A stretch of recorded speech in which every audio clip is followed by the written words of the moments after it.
Olá, turma, sejam todos bem-vindos, professor Alex, disciplina Química, mais uma aula do nosso projeto Fique em Casa Aprendendo. Bom, turminha, espero que vocês estejam aproveitando as nossas aulas, acompanhando direitinho, tá bom? E como primeira dica, caderno, lápis, caneta, borracha, para você fazer as devidas anotações. E, turminha, sempre que for possível, aquele gráfico, aquela tabela ou aquela questão, e vamos ter muitas aqui na nossa aula, quer chamar a sua atenção? Printa a tela. Passa essas informações para o seu caderno e aí você vai continuar com os seus estudos. Show de bola? Bom, estamos em uma série de aulas relacionadas ao primeiro ano do ensino médio, os cálculos químicos, ou então, como vocês gostam de chamar, a estequiometria, cálculo estequiométrico. Na nossa aula, estaremos abordando mais um caso geral da estequiometria, um caso que vai envolver a massa, né, os valores em gramas, com a quantidade de partículas, o número de partículas relacionadas àquela determinada massa. Show de bola? Então vamos apresentar aqui rapidinho uma revisão e depois resolver algumas questões. Então acompanhe. Estequiometria ou cálculo estequiométrico. Vem do grego stoichon, quer dizer elemento, metron, medição.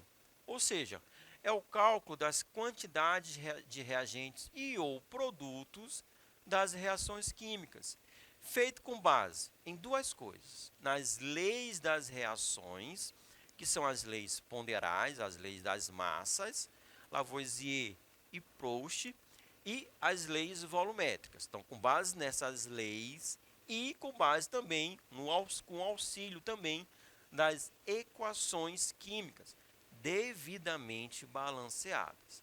Então, com base nas leis de massa e volume e nas equações, a gente consegue resolver o cálculo estequiométrico. Show de bola? Bom, esse cálculo, né, nós temos várias técnicas ou vários métodos, mas olha só, nós podemos simplificar em 3 passos. Então, se seguirmos esses 3 passos, nós vamos conseguir resolver toda e qualquer questão envolvendo a estequiometria. O primeiro passo é escrever a equação química. Normalmente, a questão ela não vai te dar a equação. Então, a gente vai ter que ter essa habilidade de transformar aquela nomenclatura em fórmulas químicas. A maioria, mas algumas questões vão te trazer já essa equação. Tá, você tem a equação, ou então você escreveu a equação, você deve observar se ela está balanceada. Às vezes, né, com base apenas nas informações, reagente A com reagente B, formando produto C, por exemplo, a gente já consegue balancear. Em outros casos, não. Então, devemos observar se a equação está balanceada, certo? Por que dessa observação? Porque o balanceamento vai indicar a proporção, a proporcionalidade entre os reagentes e produtos, certo?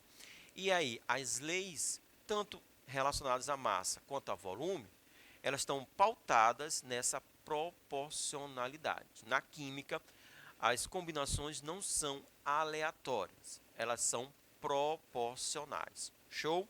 E por fim, observando as informações da questão e a pergunta da questão, nós vamos estabelecer uma regra de 3 simples. Por quê? Porque tudo vai acontecer de acordo com uma proporcionalidade. Então, se falamos de proporção, estamos trabalhando com regra de 3. Show? Então, vamos a um exemplo. Olha só, o minério blenda, o ZNS, sulfeto de zinco, foi fortemente aquecido na presença de oxigênio, produzindo o óxido de zinco e anidrido sulfuroso. Calcule, agora preste atenção, calcule a quantidade de moléculas de anidrido sulfuroso que poderá ser obtido a partir de 24 gramas de oxigênio. Preste atenção, olha só, eu destaquei utilizando duas cores diferentes a informação e a pergunta. O que está em verde é a informação, o dado do problema. Então, qual é o dado? Obtido a partir de 24 gramas de oxigênio. Qual é a pergunta? Aí nós destacamos em amarelo, a quantidade de moléculas de anidrido sulfuroso, certo? Claro que na questão do Enem, na questão da UEMA ou qualquer outro vestibular, ou então na sua prova, isso não vai acontecer. Então a gente precisa ter agora o cuidado de ler corretamente a questão e fazer essa diferenciação. Qual é o dado do problema e qual é a pergunta em questão. Show de bola? Feito isso, vamos à resolução desse exemplo. Seguindo os passos já vistos, né, são aqueles 3 passos que citamos anteriormente, teríamos apenas de recordar, né, que a constante de Avogadro, certo? A constante de Avogadro, porque quando fala de número de partículas ou número de moléculas, número de íons, tudo bem? Estamos falando do número de Avogadro ou constante de Avogadro. 6 vezes 10 elevado a 23. Professor, mas eu vi no livro, eu li no livro que era 6,023 vezes 10 elevado a 23. Correto? Você está correto. Só que, para o ensino médio, a maioria dos cálculos vai fazer essa simplificação. 6 vezes 10 elevado a 23. Tudo bem? Então, vamos lá, vamos montar a equação. A questão fala que é o blenda sulfeto de zinco, ZNS, reagindo com gás oxigênio, produzindo o óxido de zinco mais o anidrido sulfuroso. Anidrido sulfuroso nada mais é do que o SO2, o dióxido de enxofre, certo? Escrevi a equação e já montei também o balanceamento. Por exemplo, 3 vezes 2, 6 átomos, 3 vezes 2, 6. 6 átomos de oxigênio. 2 vezes 2, 4. 4 átomos de oxigênio. 2 vezes 1, 2. 2 mais 4, 6 átomos de oxigênio. Isso eu estou falando para poder mostrar, provar que a equação está balanceada. Por exemplo, nós temos a mesma quantidade de átomos de oxigênio, tanto no reagente quanto no produto. Agora vamos montar a regra de 3. Olha só. A questão, ela trabalha com as substâncias oxigênio e o SO2, o dióxido de enxofre. Massa do oxigênio com quantidade de moléculas do SO2. Então, olha só. O oxigênio, o O, vale 16. Então, 2 oxigênios, porque é O2, 2 vezes 16, 32. Como a proporção fala que nós temos 3 mols de oxigênio, 3 vezes 32. Isso vai produzir o quê? 2 mols do SO2. 2 mols. 1 mol equivale a 6 vezes 10 elevado a 23. Então, se eu tenho 2 mols, 2 vezes 6 vezes 10 elevado a 23 moléculas do gás. 24 gramas, que é a informação, vai produzir X moléculas do SO2. Pronto, turminha. Regra de 3 montada. Show? Meios pelo extremo. Então vai ficar 3 vezes 32 vezes X igual a 24 vezes 2 vezes 6 vezes 10 elevado a 23. Vamos agora isolar o X. Isolando o X vai ficar 24 vezes 2 vezes 6, 10 elevado a 23, sobre 3 vezes 32. Você já pode fazer sua multiplicação direta, 24 vezes 2 vezes 6, certo? Resultado, dividir por 3 vezes 32. Aí, o resultado desse cálculo vezes 10 elevado a 23. Ou então, como eu montei aqui, eu fiz uma simplificação. Olha só, 24 dividido por 3 dá 8. Né? Porque 3 vezes 8 é 24. Aí, 3 dividido por 3 dá 1. 2 dividido por 2 dá 1. 32 dividido por 2, ó, 16. E não posso fazer mais, ó. 8 dividido por 8 dá 1. 16 dividido por 8 dá 2. Aí vai ficar, turminha, ó, 6 dividido por 2. 6 dividido por 2, 3. 3 vezes 10 elevado a 23 moléculas de SO2. Você inicialmente poderia ter pensado, meu Deus, como que eu vou fazer essa conta? Eu vou levar 1 hora para fazer essa conta, mas observe, nós simplificamos o cálculo e aí ficou muito fácil a resolução. Então, muitos dos cálculos que vão aparecer para vocês, a gente pode fazer essa simplificação, certo? É só você ficar atento e, claro, né, você tem que dominar essa técnica. Se você tiver dúvida, faça do jeito tradicional, certo? Conservador, ou seja, faça toda a multiplicação, tanto no numerador quanto no denominador, depois faz a divisão e aí você vai chegar ao mesmo resultado, Show de bola? Vamos fazer algumas questões? Então, olha só. Dada a reação, então que a questão já nos está dando, já nos dá a equação química e você observa já também devidamente balanceada, o número de moléculas de gás hidrogênio, que é um gás de hidrogênio, turminha, o H2, produzidas pela reação de 11,2 gramas de ferro. Ferro, o Fe, é igual a. Então, nós temos aqui as alternativas, show de bola? Resolver, resolução, olha só. Equação química e ela já está balanceada. Então, já resolveu assim metade do nosso problema. A relação é entre o ferro e o gás hidrogênio. A massa de ferro, o ferro, ó, tem massa atômica 56. Como a equação nos diz que são 2 mols de ferro, 2 vezes 56. Essa quantidade de ferro vai produzir, olha só, 3 mols do gás hidrogênio. Então, 3 vezes. O mol equivale a 6 vezes 10 elevado a 23, certo? Segundo a questão, 11,2 gramas de ferro vai produzir X moléculas do gás hidrogênio. Turminha, montamos a nossa regra de 3.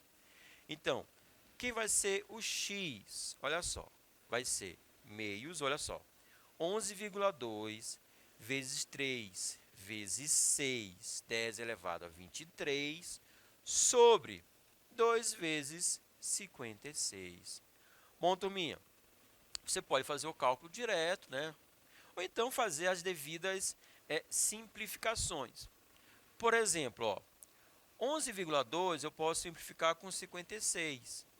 11,2 dividido por 11,2 dá 1. 56 dividido por 11,2, 5.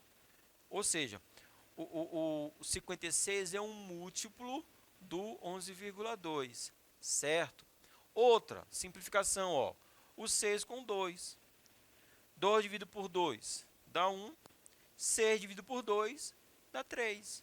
Aí, turminha, ficou, ó, 1 vezes 3, 3. 3 vezes 3, 9. 9 dividido por 1 vezes 5, 5. 9 dividido por 5. 9 dividido por 5, 1,8.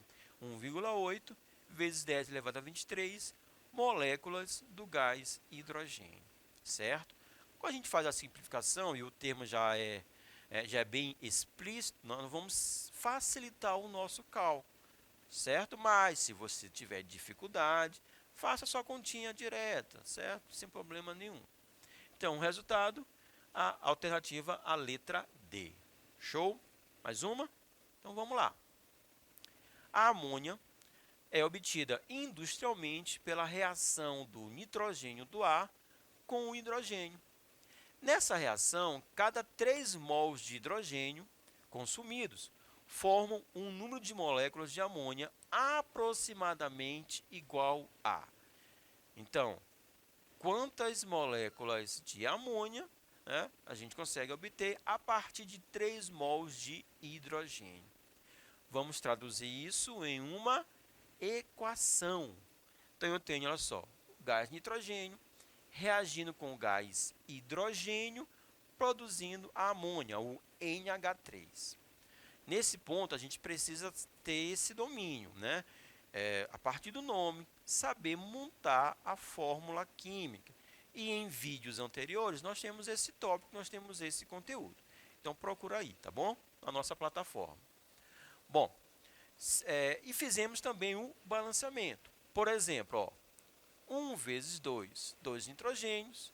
2 vezes 1, 2 nitrogênios. 3 vezes 2, 6 hidrogênios. 2 vezes 3, 6 hidrogênios. Então, os átomos estão balanceados. Show? A equação, ela já nos dá, né, já mata a questão. A gente nem precisa montar uma regra de 3. Olha só. Para cada 3 mols de hidrogênio, que é justamente a pergunta, são formados 2 mols do NH3, certo? Olha só, 2 mols de NH3 são formados. Turminha, 1 mol, nós temos 6 vezes 10 elevado a 23. 1 mol. Se são formados 2 mols de NH3, 2 vezes 6, 12. 12 vezes 10 elevado a 23. Aí você volta aqui, 12, procura na letra A, B, C, D, E, e você não encontra. Nossa, errei o cálculo? Não, turminha, calma, peraí, calma. Normalmente, esses valores vão ser expressos em notação científica, certo? E a notação científica, nós vamos ter um valor variando entre 1 e o 10, certo? 12 já está acima do 10. Mas 12 eu posso escrever como 1,2, certo? E quando eu escrevo 1,2, vai ficar 1,2 vezes 10. 10 vezes 10 elevado a 23, vou conservar a base, que é 10, e somar os expoentes. 1 mais 23, bingo, 24. Então, aquele 12 vezes 10 elevado a 23, eu posso escrever, representa a mesma coisa, o mesmo valor, posso escrever como 1,2 vezes 10 elevado a 24 moléculas de amônia. A alternativa correta, olha só, a letra D. A letra D. Show de bola? Cabe mais uma questão. Então, vamos lá. Nas usinas siderúrgicas, a obtenção de ferro metálico a partir da hematita envolve a seguinte reação. E aqui está a reação. Nós temos a hematita, o trióxido de ferro, reagindo com o monóxido de carbono, produzindo o ferro metálico mais o dióxido de carbono. Percebe-se dessa reação que o CO2 é liberado para a atmosfera, podendo ter um impacto ambiental grave relacionado com o efeito estufa. Qual o número de moléculas de CO2 liberadas na atmosfera quando 1 mol de óxido de ferro é consumido na reação? Considere o número de Avogadro como 6 vezes 10 elevado a 23, certo? Então, olha só. Segundo a equação, nós temos 1 mol da hematita, né, produzindo 3 mols do dióxido de carbono. 1 mol, né, corresponde a quanto? A 6 vezes 10 elevado a 23 moléculas. Portanto, 3 mols da hematita, que é a pergunta, vai produzir tantas moléculas, X moléculas do CO2. Uma regra de 3 simples, bem fácil, certo? Olha só, eu posso até dizer que quem vai ser o X? Vai ser 3 vezes o 6 vezes 10 elevado a 23, dividido por 1. Então, na verdade, é 3 vezes 6. Turminha, 3 vezes 6, 18. 18 vezes 10 elevado a 23 moléculas, tudo bem? Só que 18 não está escrito em notação científica. Eu posso escrever 18 como 1,8 vezes 10. E esse vezes 10, esse 10 elevado a 1, vai multiplicar o 10 elevado a 23. Vamos conservar a base, que é 10, e somar os expoentes. 1 mais 23, 24. Então, diz 1,8 vezes 10 elevado a 24 moléculas, no caso, moléculas do CO2. Show de bola? Equação química, Observar se ela está balanceada. Se não estiver, fazer o balanceamento. Contar a regra de 3, observando a informação e a pergunta. Show? Vou ficando por aqui, turminha. Um forte abraço. Espero que vocês tenham gostado. Ó, valeu!